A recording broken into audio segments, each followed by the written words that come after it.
বিসমিল্লাহির রহমানির রহিম। আসসালামু আলাইকুম। কৃষি কথা ইউটিউব চ্যানেলে আপনাকে স্বাগতম। এই মুহূর্তে যে যেখান থেকে বসে আমার এই অনুষ্ঠান দেখছেন সবাইকে আন্তরিক শুভেচ্ছা জানিয়ে শুরু করছি আজকের প্রতিবেদন। দর্শক, এই মুহূর্তে আমি আসছি ঢালারচরে, যেখানে এক ভাইয়ের খামারেতে আসছি। এখানে এক ভাইয়ের সাথে আমার দেখা হয়েছে। কী জন্য এই খামারের সাথে দেখা করতেছেন সেই বিষয়গুলো জানবো। চলুন দর্শক, কথা না বলে শুরু করি আজকের প্রতিবেদন।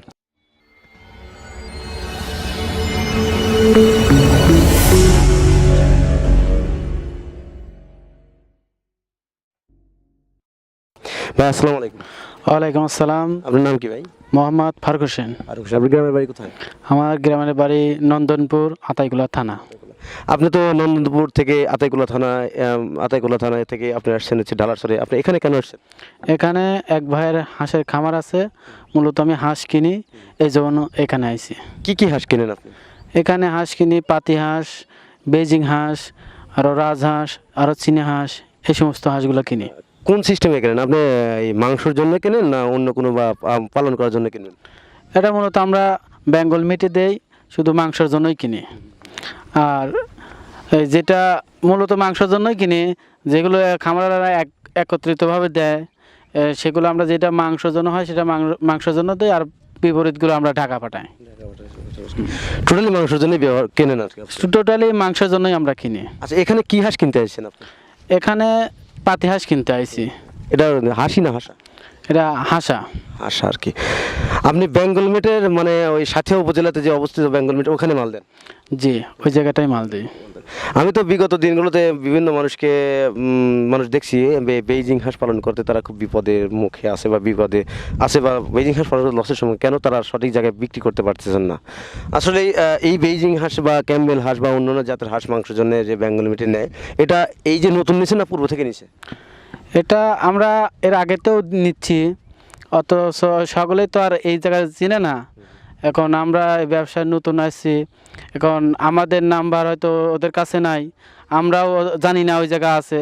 আর যেখানতে আমরা নিয়ে আসি, পরবর্তীতে আমাদেরকে হাঁস দেয়। আপনি কোথায় কোথায় থেকে হাঁস সংগ্রহ করছেন?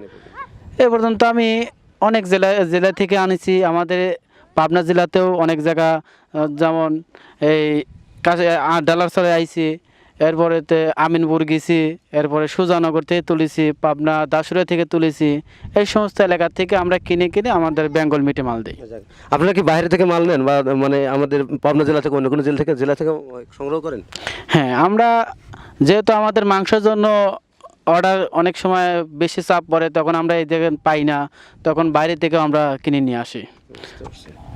যেমন ওই জামালপুর থেকে আনছি, ময়মনসিংহ থেকে আনছি, এরপরে কুষ্টিয়া থেকে আনছি, এই সমস্ত এলাকা থেকে আমরা মাল আনছি। আপনি যেখান থেকে হাঁসগুলো সংগ্রহ করেন, ওই যে খরচটা, যে কস্টিংটা, যে আসা যাওয়ার যে কস্টিংটা, এই কস্টিংটা দেয় কে? এটা আমাদের নিজের ব্যবসা থেকে আমরা খরচ করি। এটা যদি কোনো খামারি আপনার হাঁস নিয়ে আসে, তাদের ক্ষেত্রে কী রকম আর সুযোগ সুবিধা আপনারা দিয়ে থাকেন?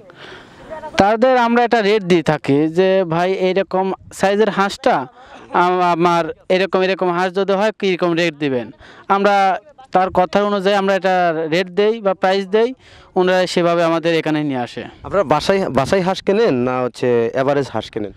আমরা ওনারা সুবিধার্থে ওনারা যদি অ্যাভারেজ দেয় একটু দামটা বেশি পায়, আর অ্যাভারেজে মালটা নিয়ে আসি একটু দাম কম পায়।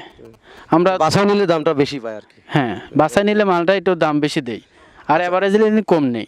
আচ্ছা, এভারেজ আর বাসায়ের মধ্যে তফাৎটা কি? আপনারা এই হাঁসের মধ্যে কি তফাৎটা পান? আমাদের হাঁসের গার ছোট ছোট পশমটা থাকে, ও হাঁসটা আমাদের মেলে বা কোম্পানিতে মালটা নেয় না, আমাদের জবার পরে সেটা বাদ দেয়, বিধায় ওই হাঁসটা আমরা দাম পাই না, তখন আমাদের লসের মুখে হয়। এই জন্য আমরা ওই মালটা নেই না। এই যেটা মাল কিলার থাকে, আমরা পশম তুলে দেখি মালটা কিলার আছে, তখন ওই দামটা আমরা বেশি দিই। বুঝতে পারছি। দর্শক, উনি যে বেঙ্গল মিট, যেখানে ওনার রেফারেন্স এই হাঁস, বিভিন্ন ছোটোখাটো হাঁস মুরগি বা অন্যান্য হাঁসের জাতে বিভিন্ন জাতগুলো দিয়ে থাকেন, বিভিন্ন খামারি থেকে সে সংগ্রহ করে থাকেন।